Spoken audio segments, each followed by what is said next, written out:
नमस्कार, आप देख रहे हैं दूरदर्शन मध्य प्रदेश और इस समय के प्रमुख समाचारों के साथ मैं हूं स्वाति सिंह। बुलेटिन की शुरुआत करते हैं मुख्य समाचारों के साथ।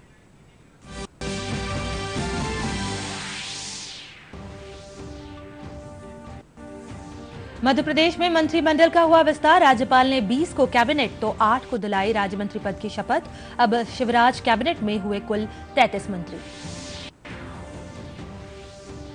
मुख्यमंत्री शिवराज सिंह चौहान ने राष्ट्रीय चिकित्सक दिवस पर आगामी 15 दिवस तक संचालित होने वाली किल कोरोना अभियान का किया शुभारंभ। कहा, हम सबको मिलकर लड़ना है कोरोना से जंग। मध्य प्रदेश को कोरोना मुक्त और रोग मुक्त बनाने का लिया संकल्प। पीएम नरेंद्र मोदी की महत्वाकांक्षी योजनाओं में से एक डिजिटल इंडिया मुहिम के 5 साल पूरे होने पर केंद्रीय मंत्री रविशंकर प्रसाद ने की ई बुक और उमंग फिल्म लॉन्च। कहा, चीनी ऐप्स पर लगा प्रतिबंध भारत को मेक इन इंडिया ऐप का हब बनाने का बड़ा अवसर। चीन की कंपनियों को देश की किसी भी राजमार्ग परियोजना में भाग लेने की नहीं दी जाएगी अनुमति। केंद्रीय मंत्री नितिन गडकरी ने कहा, आत्मनिर्भर भारत बनाने की दिशा में होगा यह सशक्त कदम। भारत बायोटेक कंपनी द्वारा निर्मित कोवैक्सीन का ह्यूमन ट्रायल शुरू। कंपनी के चेयरमैन डॉक्टर कृष्णा एल्ला ने दी कोवैक्सीन के बारे में जानकारी।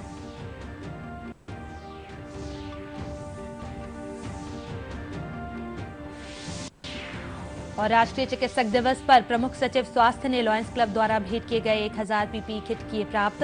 राजधानी के जयप्रकाश अस्पताल के चिकित्सक एवं मेडिकल स्टाफ कर सकेगा किट का उपयोग।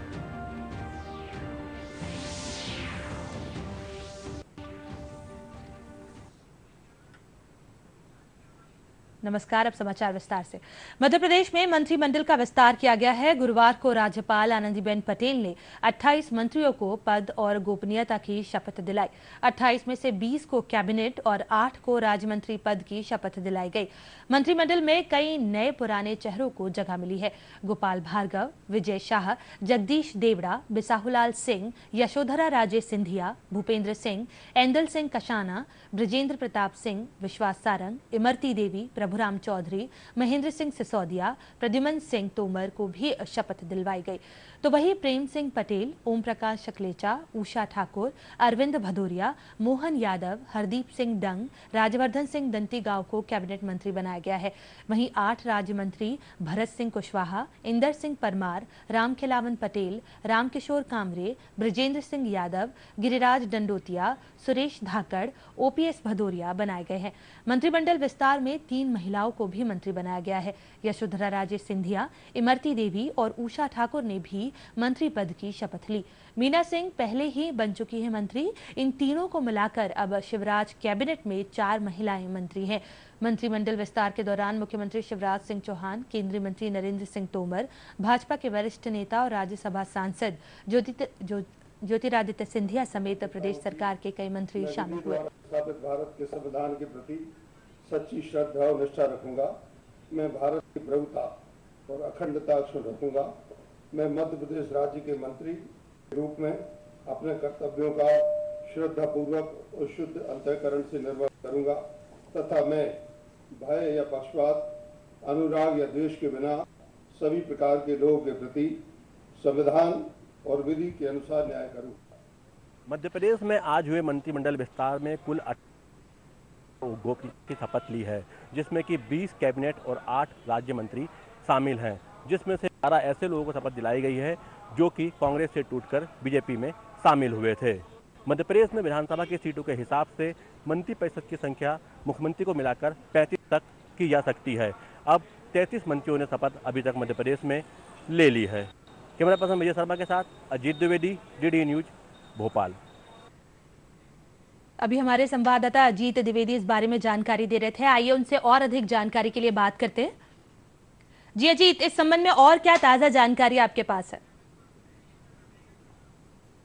जी देखिए, बिल्कुल आज मंत्रिमंडल का बहुप्रतीक्षित जो एक विस्तार था वो हो गया है और 28 नए मंत्रियों ने शपथ ली है और पहले 5 मिलाकर अब कुल मिलाकर 33 जो है वो मंत्री हो गए हैं मध्य प्रदेश के मंत्रिमंडल में और उसकी जो अधिकतम सीमा है वो 35 है मुख्यमंत्री को मिलाकर। तो अब सिर्फ एक मंत्री की गुंजाइश और बची है और कुल मिला के अब 33 मंत्री हो चुके हैं। आज जिन मंत्रियों ने शपथ ली है उसमें से 20 कैबिनेट मंत्री हैं और 8 राज्य मंत्री हैं और इनमें से भी 12 ऐसे लोग मंत्रियों ने शपथ ली है कि जो कि पूर्व विधायक है और कांग्रेस के पूर्व विधायक हैं और कांग्रेस से टूटकर जिन्होंने बीजेपी शामिल हुए थे और जी। बड़ी भूमिका थी उनको वर्तमान सरकार को बनाने में, वर्तमान बीजेपी सरकार को बनाने में, ऐसे 12 कांग्रेस के पूर्व विधायकों ने शपथ ली है, जिसमें कि 9 जो है वो सिंधिया खेमे के काफी करीब माने जाते हैं। इसके अलावा 3 अन्य कांग्रेस के पूर्व विधायक हैं जो कि कांग्रेस से इस्तीफा देकर और जिन्होंने विधानसभा की सदस्यता से इस्तीफा देकर जिन्होंने बीजेपी ज्वाइन की है। तो इस तरीके से अगर बात किया तो कुल 22 जो कांग्रेस के विधायक जो थे वो उन्होंने इस्तीफा देकर उन्होंने बीजेपी ज्वाइन की थी। तो उन 22 में से 12 को मंत्री बनाया गया है और ये जो संख्या है ये करीब 50% से ज़्यादा है देखने में आ रही है। तो कहीं ना कहीं पूरी तरीके से जो समीकरण है उनको साधने की कोशिश की गई है। इसके अलावा 16 जो बीजेपी के नए पुराने चेहरे हैं उनको मंत्रिमंडल में शामिल किया गया है, जिसमें कि अधिकांश जो है वर्तमान विधायक भी हैं। तो इस तरीके से कुल 28 मंत्री आज शपथ लिए हैं और इनमें से बताऊं मैं आपको 16 जो सीटें हैं अभी जो उपचुनाव होने वाले हैं मध्य प्रदेश में आगामी जो अभी 24 सीटों के लिए होने वाले हैं उसमें 16 सीटें जो है जो चंबल का क्षेत्र है वहां से आती है और इसमें से कोशिश की गई कि वहां के लोगों को ज़्यादा प्रतिनिधित्व दिया जाए और ज़्यादा मंत्री जो है वहां से बनाए गए हैं। तो जो लंबे समय से कयास लगाए जा रहे थे कि मंत्रिमंडल विस्तार होना चाहिए, लेकिन कोरोना के संकट के कारण कहीं ना कहीं आगे बढ़ रहा था ये लगातार। पहले करीब 100 दिन पहले मुख्यमंत्री शिवराज सिंह चौहान ने शपथ ली थी, उसके बाद करीब 1 महीना पहले 5 मंत्रियों ने शपथ ली थी और आज जबकि कल 100 दिन पूरे हो गए हैं मध्य प्रदेश की सरकार को और उसके बाद ये मंत्रिमंडल का विस्तार हुआ है। तो कहीं ना कहीं अब सरकार की कोशिश है कि जो शासन प्रशासन का जो काम है वो ना रुके और कोरोना संकट से मुकाबला करते हुए अब सरकार जो है अपना जो है लोगों के हित में बहुत सारे काम करे, क्योंकि लगातार ऐसी स्थिति आ गई थी कि बहुत सारे ऐसे मंत्रालय थे, बहुत सारे ऐसे विभाग थे जो कि बिना मंत्री के ही चल रहे थे और ये जरूरी था कि ये मंत्रिमंडल विस्तार किया जाए। और आखिरकार 4-5 दिन की लंबे कयास के बाद, लंबे भागदौड़ के बाद, तमाम स्तर पर भोपाल या से लेकर दिल्ली स्तर पर कई स्तर पर मंथन के बाद ये 28 नाम जो है वो फाइनल हुए और जिसमें कि 12 जो नाम है वो कांग्रेस से टूटकर आए जो पूर्व विधायक हैं और इनको शपथ दिलाई गई है। अब चुनौती ये होगी जो ये 12 जो कांग्रेस से बीजेपी में शामिल हुए हैं अब ये आगामी जो उपचुनाव होने वाले हैं उनमें ये क्षेत्र में जाएंगे और दोबारा इनको चुनकर आना होगा। तो कहीं ना कहीं सरकार के लिए भी एक बहुत महत्वपूर्ण बात ये हो गई है, क्योंकि जिस तरीके से सरकार की स्थिति है वर्तमान में, उपचुनाव जो है वो उसके जो परिणाम होंगे वो सरकार का भविष्य तय करेंगे।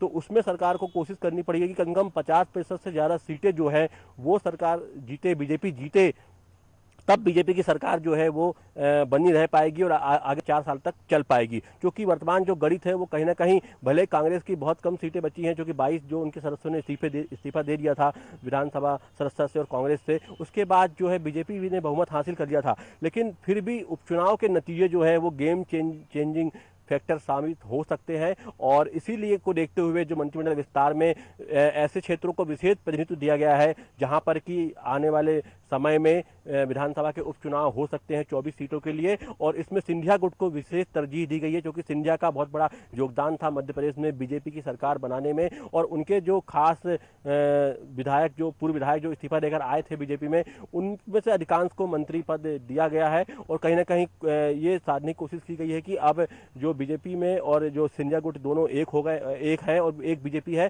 और आगे सब मिलकर जो है आगामी जो उपचुनाव है उसको फेस करेंगे और कहीं ना कहीं बहुमत हासिल करेंगे। तो ये बहुप्रतीक्षित एक कह सकते हैं कि कैबिनेट का एक्सपेंशन था जो कि आज हुआ। लंबे समय से कयास लगाए जा रहे थे, लंबे समय से अटकलें चल रही थी, बीच में कई तरह की खबरें आ रही थी छन के, लेकिन सभी अपुष्ट खबरें थी। अंतिम में कल जब राज्यपाल आनंदीबेन पटेल ने जब शपथ ली राज्यपाल की, तो उसके बाद स्पष्ट हो गया कि आज मंत्रिमंडल की विस्तार की शपथ होगी और आज मंत्रिमंडल का विस्तार जो है वो उसकी शपथ जो है वो पूरी हुई है। तो ये अपने आप में एक कह सकते हैं कि आप पूरा फुल प्रूफ जो है एक पूरा संपूर्ण जो है मंत्रिमंडल अब मध्य प्रदेश में बन चुका है। सिर्फ एक मंत्री के लिए जगह अभी खाली है, अब वो जगह खाली रहती है या भविष्य में उसको भी किसी के नाम से भरा जाता है ये तो देखने वाली बात होगी, लेकिन अब मंत्रिमंडल जो है लगभग पूरा हो चुका है। 33 मंत्री बन चुके हैं। मुख्यमंत्री को मिलाकर 34 जो है वो मंत्री हैं और एक मंत्री पद खाली है। 35 की मैक्सिमम लिमिट है। 230 जो विधानसभा सीटें हैं तो उसके हिसाब से मध्य प्रदेश का जो कोटा है बनता है जो वो 35 का बनता है। तो मुख्यमंत्री को मिलाकर 35 मंत्री मध्य प्रदेश में बन सकते हैं। पहले मुख्यमंत्री ने शपथ ली, बाद में 5 मंत्रियों ने ली, आज 28 मंत्रियों ने और ले ली। तो कुल मिलाकर 33 मंत्री और सीएम को मिलाकर 34 जो है वो हो चुके हैं। बस एक मंत्री के लिए अब जगह खाली है और भविष्य में हो सकता है कि इसमें भी किसी का नाम सामने आए और वो भी शपथ हो। लेकिन अब मंत्रिमंडल पूरा हो चुका है लगभग और अब आगे सरकार के सामने कई जो चुनौतियां हैं इस समय कोरोना के संकट को से निपटने के लिए, उसके अलावा शिक्षा के स्तर पर है, स्वास्थ्य के स्तर पर है, उसके अलावा तमाम तरह की जो नई नई चुनौतियां सामने आ रही हैं। तो इस मंत्रिमंडल के लिए बड़ी चुनौतियां मुंह बाय खड़ी हुई है कि वो जो भी मंत्री अपना प्रभार लेगा, पद जिसको जो विभाग दिया जाएगा या पद उसको अलॉट किया जाएगा डिपार्टमेंट, तो अब उसके सामने चुनौती होगी कि कोरोना संकट में किस तरीके से वो प्रदेश की प्रगति को लगातार आगे बढ़ाए रख सके, किस तरीके से लोगों के कल्याण में ज़्यादा काम कर सके, किस तरीके से जो 3-4 महीने में जो एक स्लो डाउन जैसा आ गया था लॉकडाउन के दौरान या कोरोना संकट के कारण, उसको कैसे कम करके किस तरीके से जो प्रगति का पहिया है उसको किस तरीके से आगे घुमाए, आगे पहुंचाए, ये बड़ी चुनौती होगी। क्योंकि ये समय जो मंत्रिमंडल विस्तार हुआ है तो मंत्रियों के सामने एक चुनौती भरा समय है और इस समय से ये मंत्री किस तरीके से परफॉर्मेंस देते हैं, किस तरीके से अपने अपने विभागों में परफॉर्म करते हैं, किस तरीके से अपनी अपनी योजनाओं के माध्यम से या कामों के माध्यम से जनहित में काम करते हैं, ये भी फैक्टर कहीं ना कहीं आगे इनका भविष्य और इनके आगे जो ये चुनाव लड़ेंगे उसमें इनका भविष्य जो है वो तय करेगा। हालांकि सरकार ने अब अपनी मंशा स्पष्ट कर दी है, मध्य प्रदेश की बीजेपी सरकार ने, कि अब वो फुल फ्लैट मंत्रिमंडल बनाकर अब वो आगे अगले 4 साल तक पूरी तरीके से काम करने की कोशिश करेंगे जो कि जनता के हित में होगा। जिस तरीके से मध्य प्रदेश ने पिछले कुछ समय से कोरोना के संकट को झेला है, उसको अच्छे से टैकल किया है, तो पूरे देश में तारीफ हुई है उसकी। लेकिन और भी कई विभाग हैं, चाहे रोजगार की बात की जाए, शिक्षा की बात की जाए। जी अजीत जी, काफी तमाम जानकारी के लिए आपका बहुत बहुत धन्यवाद। काफी जानकारी आपने हमसे साझा की। बढ़ते अगली खबर की ओर। इससे पहले बुधवार को राज्यपाल उत्तर प्रदेश आनंदीबेन पटेल को मध्य प्रदेश उच्च न्यायालय के मुख्य न्यायाधीश न्यायमूर्ति अजय कुमार मित्तल ने मध्य प्रदेश के राज्यपाल पद की शपथ राजभवन के सांदीपनि सभागार में दिलाई। शपथ ग्रहण समारोह में मुख्यमंत्री शिवराज सिंह चौहान, पूर्व मुख्यमंत्री कमलनाथ, दिग्विजय सिंह, जल संसाधन मंत्री तुलसी सिलावट, आदिम जाति कल्याण मंत्री मीना सिंह, सांसद एवं प्रदेश अध्यक्ष भाजपा बीडी शर्मा, सांसद विनय सहस्त्रबुद्धे, सांसद प्रज्ञा ठाकुर, प्रदेश महामंत्री संगठन भाजपा सुहास भगत, पुलिस महानिदेशक विवेक जोहरी एवं अत्यंत सीमित संख्या में वरिष्ठ अधिकारी गणमान्य जन उपस्थित थे। शपथ विधि का संचालन मुख्य सचिव श्री इकबाल सिंह बैस ने किया। शपथ ग्रहण उपरांत राज्यपाल श्रीमती पटेल को सुरक्षा बल द्वारा गार्ड ऑफ ऑनर दिया गया।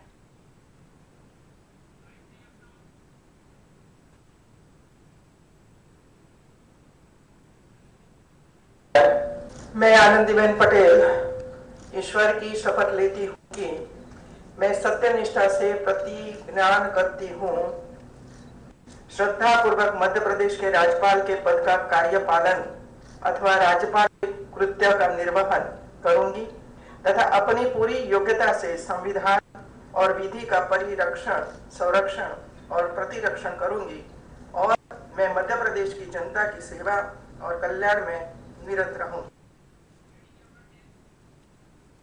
मुख्यमंत्री शिवराज सिंह चौहान ने राष्ट्रीय स्वास्थ्य दिवस से आगामी 15 दिवस तक संचालित होने वाली किल कोरोना अभियान का समन्वय भवन भोपाल में शुभारंभ किया। मुख्यमंत्री श्री चौहान ने कहा कि कोरोना से जंग हम सबको मिलकर लड़ना है, हमारी जीत निश्चित है। हम सभी संकल्प लें कि मध्य प्रदेश को कोरोना मुक्त और रोग मुक्त बनाए। उन्होंने कोरोना के खात्मे के लिए किल कोरोना अभियान में आम जन से सक्रिय सहयोग का आह्वान किया। मुख्यमंत्री श्री चौहान ने सार्थक लाइट ऐप का शुभारंभ किया। उन्होंने लोक स्वास्थ्य एवं परिवार कल्याण विभाग द्वारा प्रकाशित द स्ट्रेटेजी डॉक्यूमेंट कोविड-19 response to recovery sustainable solution booklet का भी लोकार्पण किया। मुख्यमंत्री श्री चौहान ने कोरोना के प्रति जागरूकता लाने वाले आईईसी वाहनों को हरी झंडी दिखाकर रवाना किया। इस अवसर पर सांसद प्रज्ञा ठाकुर, विधायक रामेश्वर शर्मा, कृष्णा गौर और सुरेंद्र सिंह शेरा उपस्थित थे। समन्वय भवन में सोशल डिस्टेंसिंग का ध्यान रखते हुए बैठक व्यवस्था की गई थी। मुख्यमंत्री श्री चौहान ने स्वास्थ्य स्वास्थ्य दिवस और डॉक्टर्स डे पर इस अभियान का शुभारंभ करते हुए कहा कि मध्य प्रदेश में चिकित्सकों और अन्य पैरामेडिकल स्टाफ के समर्पित प्रयासों से कोरोना के नियंत्रण की वर्तमान स्थिति बनी है। डॉक्टर को भगवान माना जाता है। मध्य प्रदेश में भी इस मान्यता को चरितार्थ करते हुए चिकित्सकों ने इतिहास रचा है। उन्होंने दिन रात लगातार संक्रमण से प्रभावित लोगों की सेवा की। बहुत से चिकित्सक रात्रि में अपने 4 पहिया वाहनों में ही सोए। कई चिकित्सकों ने अपने नवजात बच्चों का चेहरा भी नहीं देखा और अस्पताल में ड्यूटी पर बने रहने के कारण परिवार के सदस्यों से दूरी बनाए रखी। मुख्यमंत्री श्री चौहान ने कहा कि ऐसे चिकित्सक अभिनंदन के पात्र हैं। डॉक्टर्स के साथ ही नर्सिंग स्टाफ, वार्ड बॉय, अन्य स्वास्थ्य कर्मी, आंगनबाड़ी वर्कर और आशा बहनों ने भी सेवा का इतिहास रचा है। यह भावना न होती तो बीमारी विनाश की ओर ले जा सकती थी। मुख्यमंत्री श्री चौहान ने स्वैच्छिक संगठनों का भी आभार माना। मुख्यमंत्री श्री चौहान ने कहा कि प्रधानमंत्री श्री मोदी के चमत्कारिक नेतृत्व में जहां पूरे देश में कोरोना नियंत्रण में सफलता मिली है, वहीं मध्य प्रदेश में भी स्थिति अच्छी है।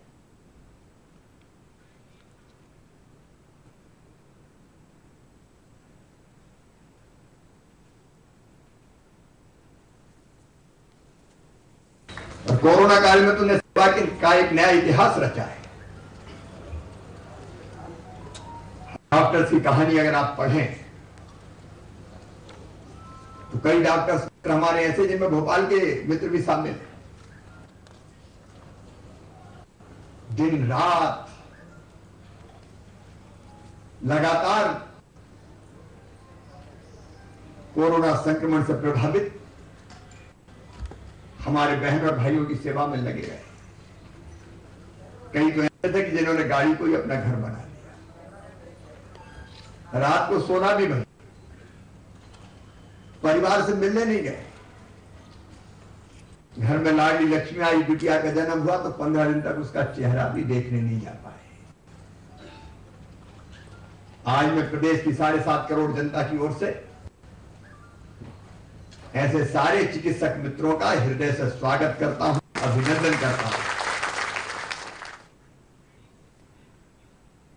प्रदेश के सभी जिलों में भी किल कोरोना अभियान का आगाज हुआ। इस अभियान में 2 टीमें बनाकर काम किया जा रहा है। पहली टीम का कार्य आंगनबाड़ी कार्यकर्ता और आशा कार्यकर्ता घर घर जाकर सर्वे करना है और वे यह जांच करेंगे कि उस घर के किसी भी व्यक्ति को खांसी, बुखार या कोई अन्य बीमारी तो नहीं है। यदि कोई लक्षण मिलता है तो यह आशा कार्यकर्ता अपनी दूसरी टीम को जानकारी देती है। दूसरी टीम में स्वास्थ्य कर्मचारी कार्यकर्ता उस घर में जाकर उस मरीज का परीक्षण करते हैं। इस तरह इस अभियान से जल्द घर घर जाकर मरीजों का पता लगाया जा रहा है। इसमें मलेरिया, डेंगू, खांसी, बुखार इत्यादि के बारे में जांच की जा रही है।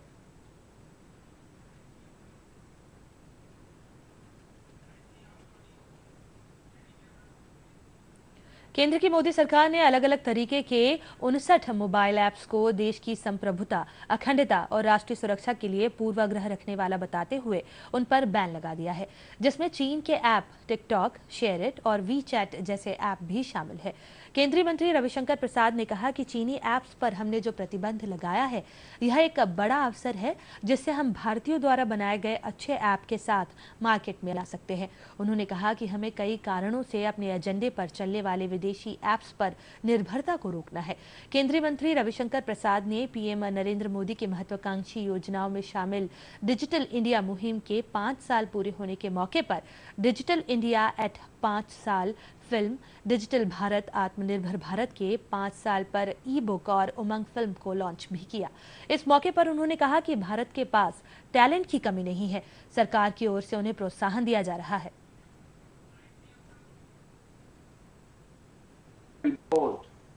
I don't want to go the details of it.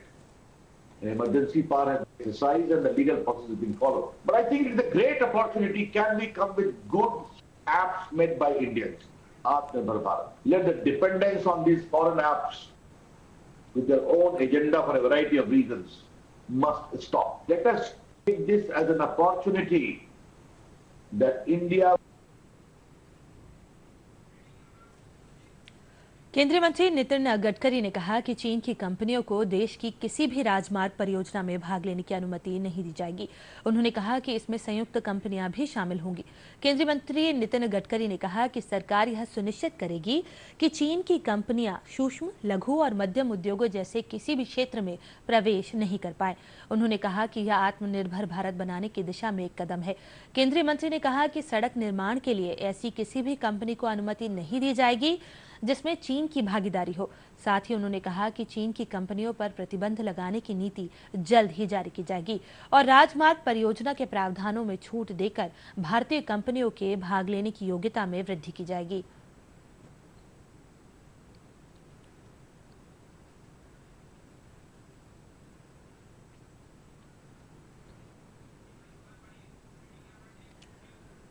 Madhya Pradesh में पिछले 24 घंटे में 268 कोरोना पॉजिटिव मिले हैं। वहीं कोरोना संक्रमण से 9 लोगों की मौत हुई है। पिछले 24 घंटे में स्वस्थ हुए लोगों का आंकड़ा 260 रहा। प्राप्त रिपोर्ट के अनुसार पिछले 24 घंटे में भोपाल में 41, इंदौर में 25, मुरैना में 73, ग्वालियर में 25, भिंड में 22 कोरोना पॉजिटिव मिले हैं। इस तरह प्रदेश में कुल पॉजिटिव मामले 13,861 हो गए हैं। वहीं कुल मौतों की यदि बात की जाए तो 581 लोगों ने कोरोना से अपनी जान गंवाई है। सबसे ज्यादा इंदौर में 232, भोपाल में 101, उज्जैन में 71, खंडवा में 17, जबलपुर में 14, देवास में 10, सागर में 21, बुरहानपुर में 23, खरगोन में 14 लोगों की मौत हुई है। फिलहाल सबसे ज्यादा इंदौर में 4,734, भोपाल में 2,830 कोरोना पॉजिटिव मामले हैं। कंटेनमेंट क्षेत्र राज्य में इस समय 1,039 तय किए गए हैं। स्वस्थ हुए लोगों का कुल आंकड़ा काफी राहत देने वाला है। प्रदेश में कुल 10,655 कोरोना की जंग जीतकर घर लौट चुके हैं। फिलहाल एक्टिव केस कुल 2,625 है। प्रदेश के सभी 52 जिलों में कोरोना संक्रमण है।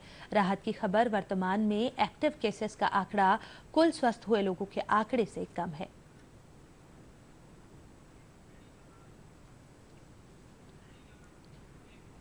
एक समय सर्वाधिक संक्रमित रहे प्रदेश के सबसे बड़े शहर और व्यावसायिक राजधानी इंदौर की बात करें तो यहां कोरोना संक्रमण की स्थिति नियंत्रण में है। यहां पिछले 24 घंटे में कोरोना के 19 नए पॉजिटिव मिले हैं। मुख्य चिकित्सा एवं स्वास्थ्य अधिकारी कार्यालय से जारी मेडिकल बुलेटिन के अनुसार कुल 1,259 नमूनों की जांच में 1,214 नेगेटिव पाए गए, जबकि 19 मामले पॉजिटिव आए हैं। इन्हें मिलाकर जिले में अब तक कुल संक्रमितों का आंकड़ा 4,753 हो गया है। हालांकि इनमें से अब तक 3,576 कोरोना सर्वाइवर्स कोरोना से जंग जीतकर सकुशल अपने घर पहुंच चुके हैं। वहीं 4 नई मौतों को मिलाकर अब तक कुल 236 मौतें दर्ज की जा चुकी हैं। जिले में अभी तक कुल 87,494 नमूनों की जांच हो रही है, जिनमें से मरीजों का रिकवरी रेट निरंतर सुधरते हुए 7,523 हो गया है। माफ कीजिएगा, 75.23 हो गया है, जो एक सुखद संकेत है। वहीं अनलॉक की प्रक्रिया के तहत शहर में मॉल और खाने पीने की दुकान खोलने की अनुमति कलेक्टर ने कुछ शर्तों के साथ जारी दी है। मॉल में छोटे बच्चों और बुजुर्गों को प्रवेश की अनुमति नहीं रहेगी। साथ ही मोबाइल में आरोग्य सेतु ऐप होना भी जरूरी है। वहीं रेस्टोरेंट और शहर के प्रसिद्ध खान पान इलाके 56 दुकानों को टेक अवे पार्सल की अनुमति रहेगी। इसके साथ ही कोविड-19 के व्यापक सर्वे हेतु प्रदेश के साथ संपूर्ण इंदौर जिले में किल कोरोना अभियान शुरू किया गया है। इस अभियान का प्राथमिक उद्देश्य कोरोना के संदिग्ध व्यक्तियों को पहचानना, उनका इलाज करना तथा संक्रमण की श्रृंखला को तोड़ना है। अभियान के तहत डेंगू एवं मलेरिया के संदिग्ध मरीजों को भी पहचाना जाएगा, जिससे उनका समय रहते इलाज किया जा सके। इस उपलक्ष्य में रविंद्र नाट्यगृह में किल कोरोना वायरस की तैयारियों को अंतिम रूप दिया गया तथा अभियान से संबंधित समस्त टीमों को अंतिम चरण का प्रशिक्षण दिया गया। इस अवसर पर सांसद श्री शंकर लालवानी, कलेक्टर श्री मनीष सिंह, डीआईजी श्री हरिनारायण चारी मिश्र, नगर निगम कमिश्नर सुश्री प्रतिभा पाल, जिला पंचायत सीईओ श्री रोहन सक्सेना, समस्त एडीएम, समस्त एसडीएम, समस्त चिकित्सीय एवं सर्वेक्षण दल उपस्थित थे।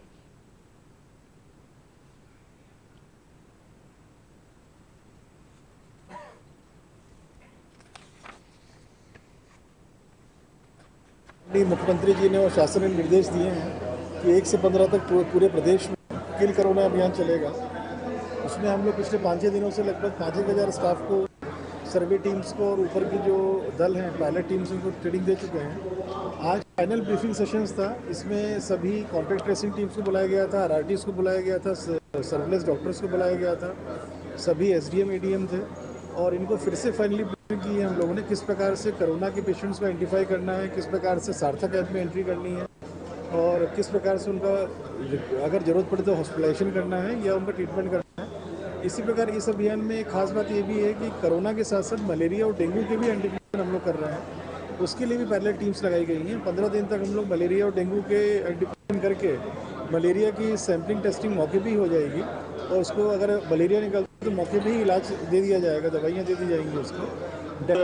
माननीय मुख्यमंत्री जी ने एक अभियान शुरू किया है किल कोरोना और ये अभियान 1 तारीख से लेकर 15 तारीख तक चलेगा। मैं सबसे पहले तो आज डॉक्टर डे है, डॉक्टर डे पे सभी डॉक्टरों को बधाई देना चाहता हूँ, शुभकामनाएं देना चाहता हूँ कि उनकी मदद से आज इंदौर की जो विषम स्थिति थी उससे उभर के हम ठीक स्थिति में आए। लेकिन अब कोरोना गया नहीं, हमारे बीच में ही है। तो ये जो सर्वे टीम बनी, सर्वे टीम में जो कि जिला प्रशासन की तरफ से SDM है, डॉक्टर्स हैं, आंगनवाड़ी कार्यकर्ता है, आशा कार्यकर्ता है और ये शिक्षक भी हैं, ये पूरी टीम सर्वे करेगी। और मुझे लगता है इस सर्वे में खांसी, सर्दी, जुकाम, किसी प्रकार की कोई बीमारी आती है, खास करके कोरोना को लेकर या स्वाइन फ्लू हो, डेंगू हो, इन सब की जाँच करेगी और संबंधित टेस्ट करके संबंधित अगर कोई मेडिकल असिस्टेंट की जरूरत पड़ेगी तो वो देंगे। इस अभियान के माध्यम से मुझे लगता है पूरा जब सर्वे हो जाएगा तो मुझे लगता है कि जो हम डेंगू से और आने वाले कोरोना में कुछ अगर ऐसे कोई पेशेंट बचे होंगे तो उनको आइडेंटिफाई करके उनको ट्रेस करके इलाज शुरू कर सकते हैं। तो इसके कारण मुझे लगता है कि जो हम चाहते हैं मध्य प्रदेश स्वस्थ हो, इंदौर स्वस्थ हो और आने वाले दिनों में चेकिंग के बाद इंदौर पूरा स्वस्थ होगा, ऐसा मेरा मानना है। बुंदेलखंड अंचल के सागर जिले में कोरोना महामारी के संक्रमितों के मिलने का सिलसिला लगातार जारी है। जिले में इस महामारी से प्रभावित सार बढ़ती जा रही है। बुधवार की रात्रि में बुंदेलखंड मेडिकल कॉलेज से जारी मेडिकल बुलेटिन के अनुसार लैब की रिपोर्ट में 9 मरीजों की कोरोना रिपोर्ट पॉजिटिव आई है। बुंदेलखंड मेडिकल कॉलेज की वायरोलॉजी लैब में अब तक 9,238 सैंपल की जांच की गई, जिनमें से 368 लोग संक्रमित मिले हैं। वहीं 276 लोग अस्वस्थ हुए हैं। वहीं 17 लोगों की इलाज के दौरान मौत हुई है। वर्तमान में इस अस्पताल में एक्टिव केस की संख्या 70 है।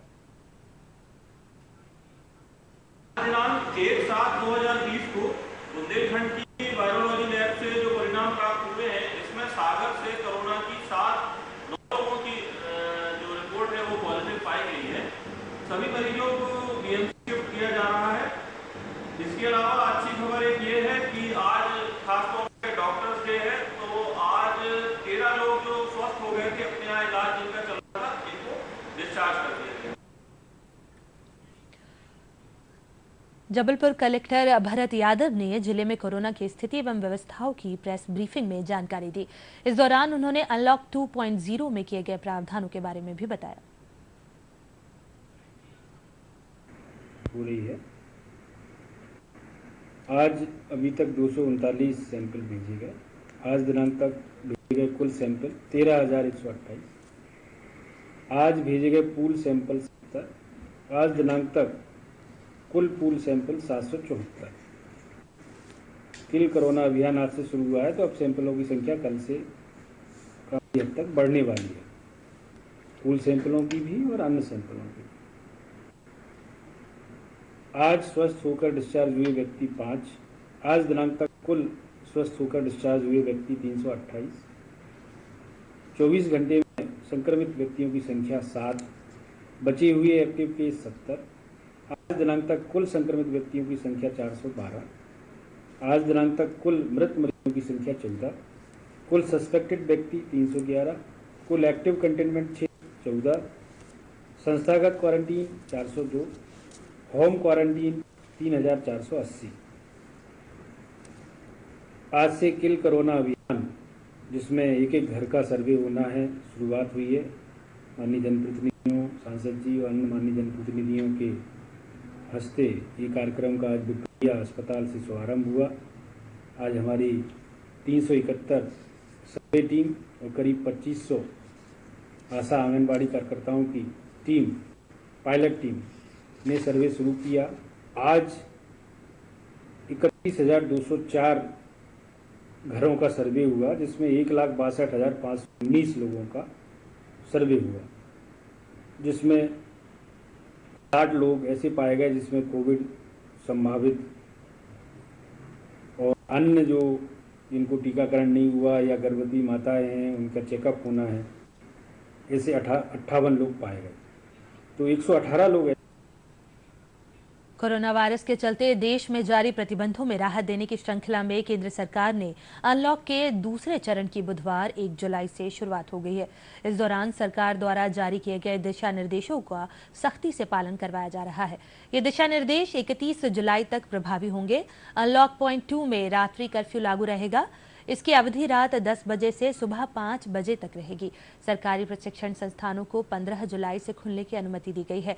बता दें कि अनलॉक पॉइंट 1 की अवधि 30 जून को समाप्त हो रही है। इन दिशा निर्देशों के संबंध में केंद्रीय गृह सचिव अजय भल्ला ने सभी राज्यों और केंद्र शासित प्रदेशों को पत्र लिखा है। इसमें उन्होंने राज्यों से अनलॉक पॉइंट 2 के लिए जारी किए गए दिशा निर्देशों का विधिवत पालन करवाने की सभी संबंधित अधिकारियों को सख्त निर्देश देने का अनुरोध किया गया है। कंटेनमेंट जोन में लॉकडाउन के प्रतिबंध 31 जुलाई तक जारी रहेंगे। इस दौरान केवल आवश्यक गतिविधियों को अनुमति रहेगी। रात्रि कर्फ्यू में कोई ढील नहीं दी गई है। रात 10 बजे से सुबह 5 बजे तक रात्रि कर्फ्यू लागू रहेगा। इस दौरान लोगों की आवाजाही पर रोक रहेगी। जरूरी गतिविधियों और कुछ अन्य को इससे छूट दी गई है। स्कूल, कॉलेज, शिक्षण एवं कोचिंग संस्थान, अंतर्राष्ट्रीय हवाई यात्रा सेवा, metro rail, cinema, gym, swimming pool और भीड़ जमा करने वाले धार्मिक कार्यक्रमों पर प्रतिबंध जारी रहेगा। भीड़ जमा करने वाले सभी सामाजिक, राजनीतिक, खेल, मनोरंजन, एकेडमिक, सांस्कृतिक और धार्मिक कार्यक्रमों पर प्रतिबंध रहेगा। घरेलू उड़ानों और यात्री ट्रेन सेवाओं को अनलॉक पॉइंट 2 में चरणबद्ध तरीके से बढ़ाया जाएगा। आपको बता दें कि 30 मई को जारी अनलॉक पॉइंट 1 के लिए दिशा निर्देशों में लॉकडाउन के दौरान प्रतिबंधित कई गतिविधियों को अनुमति दी गई थी। इनमें कंटेनमेंट जोन के बाहर स्थित होटल, रेस्टोरेंट्स व अन्य आतिथ्य सेवाएं, शॉपिंग मॉल और धार्मिक स्थलों को अनुमति दी गई थी।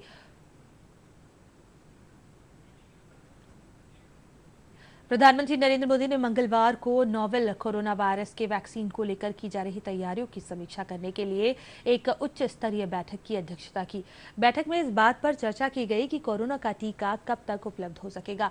प्रधानमंत्री ने बैठक में शामिल अधिकारियों को विभिन्न तकनीकी टूल का मूल्यांकन करने के लिए दिशा निर्देश दिए ताकि प्रभावी वैक्सीन समय से आ सके। इसके अलावा उन्होंने व्यापक पैमाने पर इस वैक्सीन के लिए की गई प्लानिंग की मांग की। बैठक में भारतीय व ग्लोबल वैक्सीन के लिए जा रहे प्रयासों के मौजूदा स्टेटस की भी समीक्षा हुई।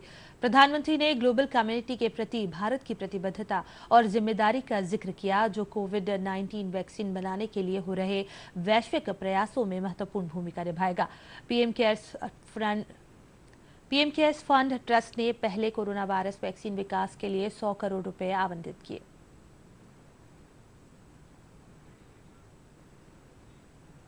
भारत की अग्रणी वैक्सीन निर्माता भारत बायोटेक द्वारा बनाई गई कोवैक्सीन का ह्यूमन ट्रायल शुरू हो गया है। कंपनी के प्रमुख डॉक्टर कृष्णा ने इस वैक्सीन के बारे में जानकारी दी। भारत बायोटेक ने अपने आधिकारिक बयान में कहा कि उसने भारतीय चिकित्सा अनुसंधान परिषद यानी ICMR और राष्ट्रीय विषाणु विज्ञान संस्थान NIV के साथ मिलकर इसे तैयार किया है। दवा नियामक, central drug standard control organisation CDSCO और स्वास्थ्य एवं परिवार कल्याण मंत्रालय ने इस स्वदेशी वैक्सीन के फेज 1 और फेज 2 मानव क्लिनिकल प्रशिक्षण की पहले ही मंजूरी दे दी है। To announce Covaxin, a live inactivated vaccine that is developed at Bharat Biotech in partnership with ICMR and National Institute of Virology, Pune, and a public-private partnership. And we are happy to say that this vaccine strain was isolated from NIV Pune and manufactured at Bharat Biotech and going to be conducted clinical trial in India. We are happy to say that DCGI gave a nod for conducting phase 1 and 2 clinical trial soon. प्रमुख सचिव स्वास्थ्य फैज अहमद किदवई ने बुधवार को Jayaprakash hospital में lions club द्वारा भेंट किए गए 1000 PPE किट प्राप्त किए। लॉयंस क्लब के पदाधिकारियों ने PPE किट भेंट करते हुए बताया कि लोक स्वास्थ्य एवं परिवार कल्याण मंत्री डॉक्टर नरोत्तम मिश्रा से हुई चर्चा अनुसार डॉक्टर्स डे पर कोरोना योद्धाओं की सुरक्षा मद्देनजर PPE किट भेंट किए गए हैं। श्री किदवई ने सेवा कार्य के लिए लॉयंस क्लब का आभार व्यक्त किया। उन्होंने बताया कि वर्तमान में मध्य प्रदेश में कोरोना से लड़ने के लिए संसाधनों की कोई कमी नहीं है। पर्याप्त मात्रा में सभी आवश्यक संसाधन उपलब्ध है। इसी के परिणाम स्वरूप सरकार धीरे धीरे कोरोना पर नियंत्रण प्राप्त करती जा रही है। कोरोना को पूर्ण रूपेण पराजित करने के लिए आज से किल कोरोना अभियान प्रारंभ किया गया है, जिसमें घर घर जाकर लोगों का सर्वे किया जा रहा है। इस अवसर पर सेवानिवृत्त IAS अधिकारी श्री राजेश मिश्रा, मुख्य चिकित्सा एवं स्वास्थ्य अधिकारी श्री PP तिवारी एवं लॉयंस क्लब के पदाधिकारी मौजूद थे। और अब एक अच्छी खबर, हमारे बुलेटिन के गुड न्यूज सेगमेंट से हम आपको लगातार कुछ सकारात्मक खबरें दिखाते हैं। इसी कड़ी में हम आपको आज बताएंगे खंडवा जिले के एक किसान की अनोखी सफलता की दास्तान, जिसमें इस किसान ने जुगाड़ की तकनीक से एक ऐसा यंत्र बनाया है जो खरपतवार को सफाया करने में कारगर साबित हो रहा है।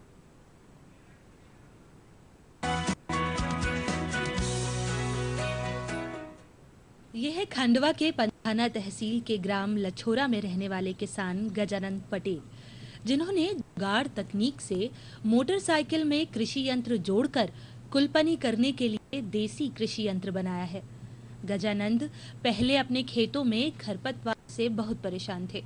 इस परेशानी ने ही उन्हें कुछ अलग करने के लिए प्रेरित किया और फिर खरपतवार से मुक्ति के लिए जुगाड़ तकनीक से मोटरसाइकिल में कृषि यंत्र जोड़कर कुलपनी करने के लिए देसी कृषि यंत्र बनाया। गजानंद बताते हैं कि खरपतवार को हटाने 3 एकड़ में 1500 रुपए का खर्चा आता था, परंतु जुगाड़ तकनीक से बने इस कृषि यंत्र से अब 1500 रुपए में 15 एकड़ की खरपतवार निकाली जा सकती है। इस यंत्र से समय और पैसे दोनों की ही बचत हो रही है। मैं खरपतवार से बहुत परेशान हो गया था। मैं जब भी भाड़े के लिए कुलप्पे लाता था तो वो 1500 रुपये लेते थे मेरे से और दिन भर में 3 एकड़ का काम करते थे। जैसे फिर मेरे दिमाग में आया कि क्यों नहीं एक ऐसा चीज़ बनाया जाए, ऐसा यंत्र बनाया जाए कि जिसमें कम से कम खर्चे में ज़्यादा से ज़्यादा अपना काम हो। तो फिर मैंने एक जुगाड़ बनाई है ये, तो जिसमें आज 1500 रुपये के खर्चे में मेरा 15 एकड़ का काम हो रहा है इसमें, और पहले 1500 रुपये में मेरे 3 एकड़ का कुलपनी होती थी। तो ये जुगाड़ मैंने बनाई, तो ये जुगाड़ मेरी इतनी सक्सेसफुल हुई कि बाहर के लोग भी आ रहे हैं मेरे से, इसके बारे में जानकारी भी ले रहे हैं। खेत में देखने के लिए गया, मोटरसाइकिल के पीछे उन्होंने सोयाबीन और अन्य फसलों में कुलपनी तैयार की है। बहुत शानदार है, किसान के लिए बहुत फायदेमंद है। बहुत कम पेट्रोल में बहुत अधिक काम करती है।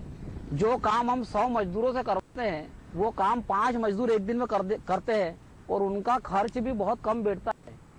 ये आधुनिक खेती के लिए कहीं ना कहीं आने वाले समय में बहुत बड़ी और अच्छी मिसाल साबित होगी। कृषि विभाग के अधिकारियों ने भी किसान गजानंद पटेल की इस तकनीक को सराहा है। अधिकारियों का कहना है कि गजानंद की यह तकनीक अंचल के कई अन्य किसानों को भी प्रेरणा दे रही है। इसकी मदद से वह अपने पैसे और समय की बचत करते हुए खेतों की खरपतवार को साफ कर सकते हैं। ये बहुत अच्छा प्रयास है। जैसे कि अब हमारे जिले के लछोरा ग्राम के किसान हैं और इनके द्वारा ये जुगाड़ जिसको कहते हैं, और उससे जुगाड़ से उन्होंने एक यंत्र का बहुत अच्छा आविष्कार किया है। इससे आपके खरपतवार नियंत्रण बहुत अच्छा हो जाता है और साथ में इसको निंदाई गुड़ाई करना जो किसान बड़े आसानी से कर लेता है और कम खर्चे में इसका संपादित कर लेता है। बहुत अच्छी जुगाड़ जिसको कहते हैं, और जैसे कि आप जानते हैं कि आवश्यकता ही आविष्कार की जननी होती है। हमारा किसान एक बहुत बड़ा स्वयं एक वैज्ञानिक होता है।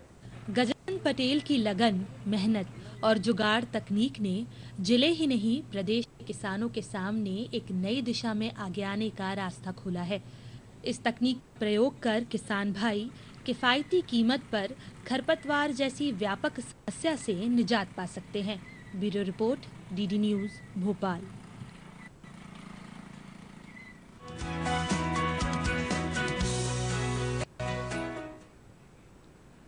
दर्शकों, हाल ही में एक न्यूज के लेख में दावा किया गया कि भारत सरकार द्वारा दिल्ली के अस्पतालों को प्रदान किए गए वेंटिलेटर में BIPAP मोड नहीं है।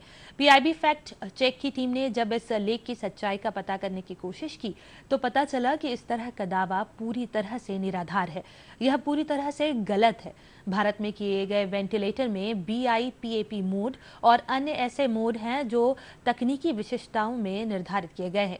हम आपसे ये भी अनुरोध करते हैं कि सोशल मीडिया या अन्य मीडिया प्लेटफॉर्म की भ्रामक, अपुष्ट और तथ्यहीन खबरों पर कतई भरोसा न करें। आप ट्विटर पर PIB फैक्ट चेक पेज को लाइक करके वहां से मिलने वाली जानकारी के जरिए भी इस तरह की अपुष्ट खबरों या अफवाहों से सचेत रह सकते हैं। मौसम विभाग के अगले 24 घंटे के लिए छिंदवाड़ा, सिवनी, मंडला, बालाघाट, सागर, विदिशा, सीहोर, रतलाम, उज्जैन, नीमच और मंदसौर जिलों में कहीं कहीं भारी बारिश का येलो अलर्ट जारी किया है। वहीं भोपाल, जबलपुर संभाग के जिलों और सागर, दमोह, होशंगाबाद, बैतूल, गुना, अशोकनगर, शिवपुरी और श्योपुर कला में कहीं कहीं बिजली चमकने और गिरने की भी संभावना है। मौसम विभाग ने इसका भी येलो अलर्ट जारी किया है। पिछले 24 घंटे की अगर बात करें तो उदयपुर में 15 सेंटीमीटर सबसे ज्यादा बारिश दर्ज की गई है, तो वहीं सुसनेर, गाडरवाड़ा में 7, आगर, घनसौर और तेंदुखेड़ा में 5 मिलीमीटर बारिश हुई है।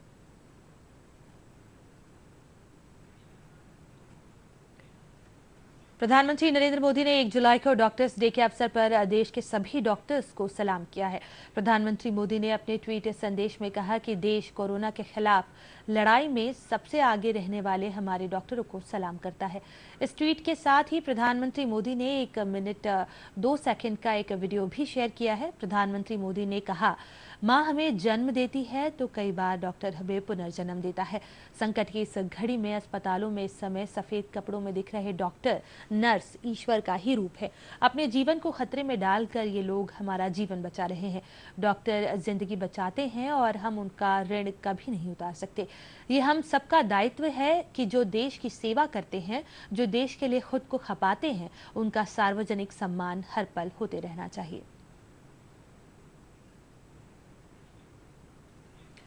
इंदौर में कोरोना संक्रमण और उससे निपटने की चुनौतियों पर सांसद शंकर लालवानी ने कहा कि इंदौर का कोरोना रिकवरी रेट बहुत अच्छा है और स्थिति में तेजी से सुधार हो रहा है, लेकिन आने वाले समय और परिस्थिति के लिए भी सभी तरह की तैयारियां की गई है। प्रशासन ने सभी स्तर पर समन्वय कर जनता के साथ इस कोरोना की लड़ाई में आगे बढ़ रहे हैं। इंदौर जिस स्थिति में था उससे सुधार आया है। हम टॉप 5 शहरों में थे देश के, लेकिन अब हमारे इंदौर में बहुत सारे मरीज ठीक होके जा रहे हैं। जो कि हॉस्पिटल में थे वो हॉस्पिटल से ठीक होके जा रहे हैं, आइसोलेशन में थे वो आइसोलेशन से ठीक होके जा रहे हैं। तो रिकवरी रेट हमारा बहुत बड़ा है। तो निश्चित तौर पे पहले से स्थिति सुधरी है, लेकिन हम सतर्कता बढ़ते हुए हैं। हमने पूरे प्रिकॉशन के लिए आने वाले समय की चिंता को ध्यान में रखते हुए लिए हैं। शहर की जनता में जनजागरण किया है कि किस प्रकार आने वाले समय को हम चुनौतीपूर्ण मान के चलें, और इसको देखते हुए हमने जिस प्रकार अनलॉकडाउन की बात आई थी, लंबे समय लॉकडाउन होने के बाद अनलॉकडाउन धीरे धीरे करा। हमने एकदम नहीं खोला, पूरे देश में बहुत सारी चीज़ें एक साथ खोली, हमने धीरे धीरे खोली, स्टेप बाइज खोली, और उसके कारण शहर में जो लोड है वो कम रहा। और मुझे लगता है जिस प्रकार से परसेंटेज पॉजिटिव का कम हुआ है, आने वाले दिनों में हम देखेंगे कि इंदौर की स्थिति सुधरी हुई दिखेगी। जनप्रतिनिधि हूँ, इंदौर शहर का सांसद हूँ, तो जनता की मेरी सीधी जवाबदारी रहती है। जनता की कुछ परेशानी हो, उनकी समस्याएं हो, और चूंकि जिला प्रशासन हमारा है, प्रदेश में सरकार हमारी है और केंद्र में भी हमारी है, तो एक समन्वय के रूप में जनता जिला प्रशासन के बीच में, जिला प्रशासन प्रदेश सरकार के बीच में, प्रदेश सरकार और केंद्र सरकार के बीच में एक समन्वय के रूप में भूमिका अदा की है। और मुझे इस बात का संतुष्टि है कि जहाँ जहाँ मेरी भूमिका थी मैंने बखूबी निभाने का प्रयास किया। जहाँ तक शहर की जनता की बात करें, उस पहले दिन से जिस दिन माननीय प्रधानमंत्री जी ने लॉकडाउन की बात कही थी कि ये जनता कर्फ्यू है, उस दिन से हम सक्रियता से इस काम में लगे हुए हैं। और मुझे इस बात का गर्व है कि इंदौर की जनता ने साथ दिया और सब ने मिलकर इस कोरोना की लड़ाई में हमारा साथ दिया। आगे कोरोना का पीक आने और स्वास्थ्य सुविधाओं पर इंदौर सांसद शंकर लालवानी ने कहा कि हमें सावधानी बरतनी होगी। आगे की चुनौतियों के लिए भी सभी तैयारियां की गई हैं। साथ ही इंदौर में पर्याप्त स्वास्थ्य सुविधाएं हैं। अभी भी 75% बेड खाली हैं। या एम्स के डॉक्टर ने जिस प्रकार से कहा है कि एक पीक जुलाई में आ सकता है, उसी को ध्यान में रखते हुए हमने सभी तैयारी की है। एक सुपर स्पेशलिटी हॉस्पिटल है, उसको देख के हम आज ही उसको देख के आए। संभावना है 3-4 दिन में शुरू हो जाएगा। और भी हॉस्पिटल हमारे ध्यान में है, लेकिन जिस प्रकार अभी भी हमारे पास जो बेड की ऑक्यूपेंसी है वो 22% है। 78% बेड अभी भी हमारे पास खाली हैं। तो मुझे लगता है कि हमारी तैयारी है, कोई अगर ऐसी विपत्ति आई तो तैयारी है। पर जो हालात दिख रहे हैं, मुझे नहीं लगता कि ऐसे हालातों में कोई ऐसी बड़ा हाई क्या पीक आएगा। लेकिन उसके बावजूद भी जनता से हमने कहा है कि आप जिस प्रकार से अनलॉकडाउन हम कर रहे हैं, ये अनलॉकडाउन और हम खोल सकते हैं। उसमें जनता का साथ चाहिए, जनता सावधानी बरते। अगर जनता सावधानी बरतेगी तो निश्चित तौर पे जिस प्रकार का वातावरण, सकारात्मक वातावरण इंदौर में, तो हमें ज़्यादा बेड की आवश्यकता नहीं पड़ेगी। कोरोना की जंग में जनता की महत्वपूर्ण भूमिका बताते हुए सांसद लालवानी ने कहा कि इस जंग में प्रधानमंत्री और मुख्यमंत्री के आह्वान पर जिस तरह से पूरा देश उनके साथ चला है, यह अद्भुत है। साथ ही उन्होंने बड़ी कुशलता से इस महामारी को नियंत्रित किया है।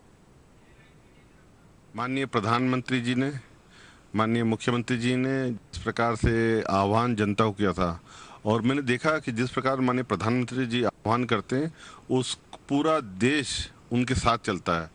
और वो देश में नहीं, हमने देखा कि किस प्रकार माननीय प्रधानमंत्री जी हमारे देश का नेतृत्व नहीं, इस कोरोना महामारी में वो विश्व का नेतृत्व कर रहे थे। पूरा विश्व उनके पीछे था और पूरा विश्व उनके कार्य प्रणाली से कायल था कि जिस प्रकार उन्होंने कोरोना को नियंत्रण करा 130 करोड़ से भी ज़्यादा जनता के बीच में। तो निश्चित तौर पे ये माननीय प्रधानमंत्री जी का आह्वान ही है जो जनता के अनुसार चल रही है। और हमारे मुख्यमंत्री जी ने भी उनके आह्वान को आगे बढ़ाते हुए हम सब ने इसको आगे बढ़ाया और जनता पूरा साथ दे रही है। शंकर लालवानी ने कहा कि प्रवासी श्रमिकों की मदद में इंदौर की जनता और बीजेपी के कार्यकर्ता आगे आ रहे हैं। इंदौर के लोगों ने प्रवासी श्रमिकों को भोजन, पानी, दवाइयां सहित सभी तरह की सुविधाएं उपलब्ध कराई हैं। लोगों ने दिल से इन श्रमिकों की सेवा की, जिसकी देश भर में सराहना हुई है। बहुत उस समय का दृश्य बिल्कुल ही ऐसा दृश्य था कि हमने कभी जीवन में देखा नहीं था। हजारों की संख्या में मजदूर पलायन करके जा रहे थे और देखा कि 2-2 दिन से 3-3 दिन से छोटे छोटे बच्चों ने भोजन नहीं किया था, पानी नहीं मिला था, पैर में छाले थे, दवाइयाँ नहीं मिल रही थी, बीमार थे। तो एक बहुत ही ऐसा दृश्य देखने को मिला जो कि मन को बहुत ही पीड़ादायक था। और हमारे प्रधानमंत्री जी ने, हमारे राष्ट्रीय अध्यक्ष जी ने, माननीय अमित शाह जी ने, माननीय मुख्यमंत्री जी ने एक आह्वान किया था कि आप घर से निकलें। ये सभी कार्यकर्ताओं को आह्वान किया था और उनकी चिंता करें। मुझे इस बात की खुशी है कि इंदौर के लोगों ने, हम सभी जनप्रतिनिधियों ने, सबने मिलकर वहाँ पर हर प्रकार की सुविधा उपलब्ध कराई। यानी जैसे ही यहाँ हमें जानकारी मिली वैसे ही हम बाईपास पे गए। हजारों उन मजदूरों के लिए राशन, भोजन, कपड़े, दवाई, चप्पल, जूते, हर प्रकार की सुविधा। और प्रशासन ने बसों की व्यवस्था की, सरकार ने पूरी व्यवस्था की। यहाँ तक कि छोटे छोटे लोगों ने, मैंने इससे देखा है कि विकलांग अपनी ट्राईसाइकिल पर राशन घर से भोजन बना के, वो मेरी क्षमता है 20 पैकेट भोजन बनाने की, तो वो भी मजदूरों के लिए वहाँ बना के लेके आ रहा था। हमने देखा कि किस प्रकार से एक ऑटो रिक्शा वाला अपनी ऑटो रिक्शा से, उनका कहना था मेरे ऑटो रिक्शा में 3 लीटर पेट्रोल है, मैं 3 लीटर पेट्रोल जितना मैं जाके मैं उनको छोड़ के आऊँगा। तो ये जो भावना है लोगों की उनके प्रति जो थी कि जो हम कर सकते हैं वो हम करें। तो मुझे याद है कि जब हम उस बाईपास पे से मजदूरों के बीच में थे, उन्होंने ये कहा था कि महाराष्ट्र में बहुत ही हम ऐसी स्थिति से गुजरे हैं कि जब हमको पानी पीने का पानी नहीं मिला। और ये वही मध्य प्रदेश से जहाँ माननीय प्रधानमंत्री जी, माननीय मुख्यमंत्री जी की पार्टी के आह्वान पर हमें भोजन मिला, राशन मिला, दवाइयाँ मिली, जूते चप्पल मिले, हर प्रकार की सुविधा मिली। तो ये मध्य प्रदेश से और भारतीय जनता पार्टी कार्यकर्ता है जिन्होंने सेवा कार्य किया।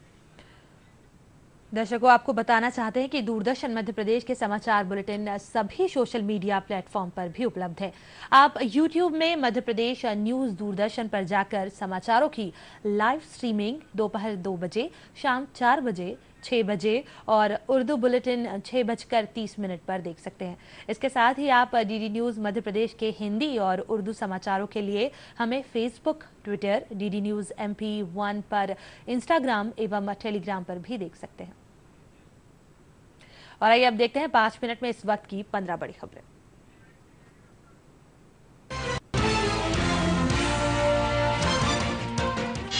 मध्य प्रदेश में मंत्रिमंडल का हुआ विस्तार, राज्यपाल ने दिलाई राजभवन में शपथ। कई नए को कई पुराने चेहरों को मिली मंत्रिमंडल में जगह।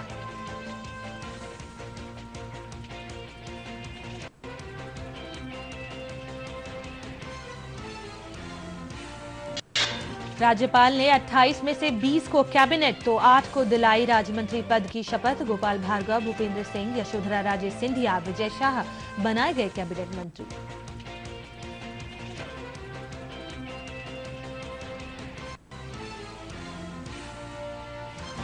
मंत्रिमंडल विस्तार में 3 महिलाओं को भी बनाया गया मंत्री। यशोधरा राजे सिंधिया, इमरती देवी और उषा ठाकुर ने भी ली मंत्री पद की शपथ। मीना सिंह पहले ही बन चुकी है मंत्री। इन तीनों को मिलाकर अब शिवराज कैबिनेट में 4 महिलाएं भी।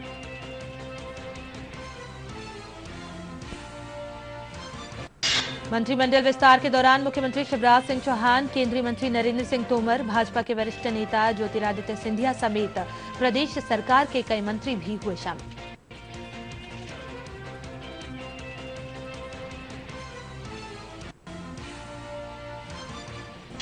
मध्य प्रदेश में मंगलवार को बीते 24 घंटों में मिले 268 नए मामलों के बाद कोरोना संक्रमितों की संख्या हुई 13,861। राज्य में 581 संक्रमितों की कोरोना संक्रमण से हुई मौत। एक्टिव केसेस की तुलना में स्वस्थ हुए सर्वाइवर्स की संख्या ज्यादा। कोरोना वायरस के चलते देश में जारी प्रतिबंधों में राहत देने की श्रृंखला में अनलॉक के दूसरे चरण की हुई शुरुआत बुधवार से। सरकार द्वारा जारी दिशा निर्देशों का करना है अनलॉक के दूसरे चरण में सख्ती से पालन। कंटेनमेंट जोन में 31 जुलाई तक लागू रहेगा लॉकडाउन। मुख्यमंत्री शिवराज सिंह चौहान ने राष्ट्रीय चिकित्सक दिवस पर आगामी 15 दिवस तक संचालित होने वाले किल कोरोना अभियान का किया शुभारंभ। कहा, हम सबको मिलकर लड़ना है कोरोना से जंग। मध्य प्रदेश को कोरोना मुक्त और रोग मुक्त बनाने का लिया संकल्प।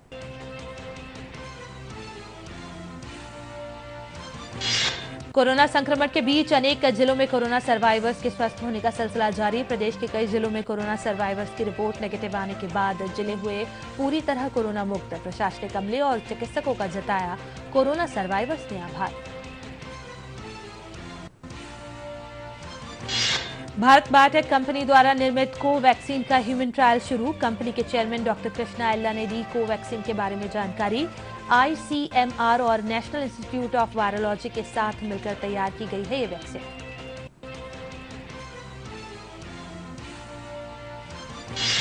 राष्ट्रीय चिकित्सक दिवस पर प्रमुख सचिव स्वास्थ्य ने लॉयंस क्लब द्वारा भेंट किए गए 1000 PPE किट किए प्राप्त। राजधानी के जयप्रकाश अस्पताल के चिकित्सक एवं मेडिकल स्टाफ कर सकेगा किट का उपयोग।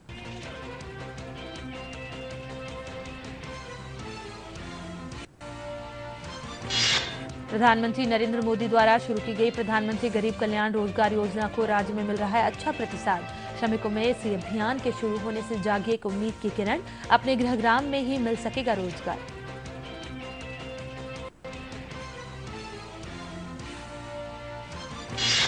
चीन की कंपनियों को देश की किसी भी राजमार्ग परियोजना में भाग लेने की नहीं दी जाएगी अनुमति। केंद्रीय मंत्री नितिन गडकरी ने कहा, आत्मनिर्भर भारत बनाने की दिशा में होगा यह सशक्त कदम।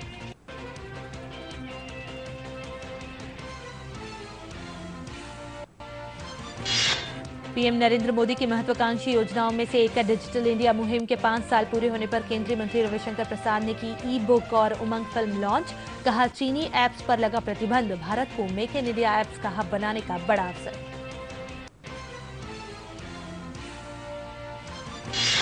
देश भर में बुधवार को मनाया गया राष्ट्रीय चिकित्सक दिवस। देश के महान चिकित्सक और पश्चिम बंगाल के दूसरे मुख्यमंत्री डॉक्टर बिधान चंद्र रॉय का जन्मदिन और पुण्यतिथि की याद में मनाया जाता है डॉक्टर्स डे। प्रधानमंत्री ने एक वीडियो संदेश के माध्यम से दी चिकित्सकों को शुभकामनाएं। भोपाल संभाग सहित राज्य के अनेक हिस्सों में मानसून की सक्रियता से हो रही है अच्छी बारिश। राजधानी समेत प्रदेश के कुछ भागों में मौसम विभाग ने तेज बारिश की जताई संभावना। दिन में धूप खिलने और दोपहर बाद देखा जा रहा है बारिश का सिलसिला।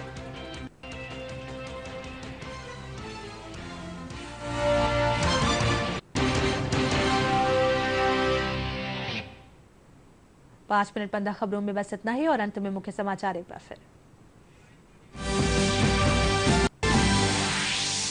मध्य प्रदेश में मंत्रिमंडल का हुआ विस्तार। राज्यपाल ने 20 को कैबिनेट तो 8 को दिलाई राज्य मंत्री पद की शपथ।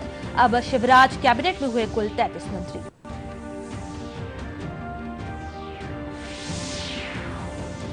मुख्यमंत्री शिवराज सिंह चौहान ने राष्ट्रीय चिकित्सक दिवस पर आगामी 15 दिवस तक संचालित होने वाले किल कोरोना अभियान का किया शुभारंभ।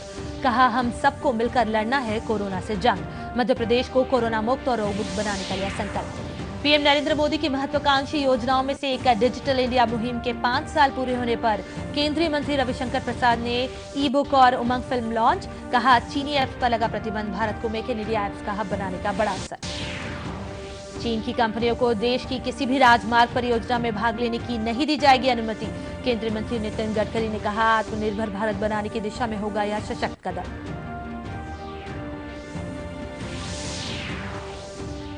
भारत बायोटेक कंपनी द्वारा निर्मित कोवैक्सीन का ह्यूमन ट्रायल शुरू। कंपनी के चेयरमैन डॉक्टर कृष्णा एल्ला ने दी कोवैक्सीन के बारे में जानकारी।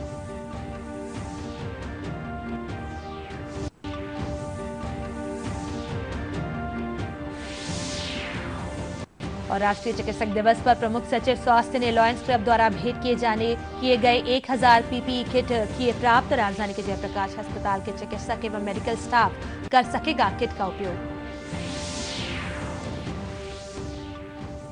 बुलेटिन में अभी बस इतना ही। आप कोरोना संक्रमण को ध्यान में रखते हुए शासन द्वारा जारी किए गए सोशल डिस्टेंसिंग सहित सभी दिशा निर्देशों का पालन करें। जरूरत न होने पर घर के बाहर न जाएं। घर पर रहें, सुरक्षित रहें। नमस्कार।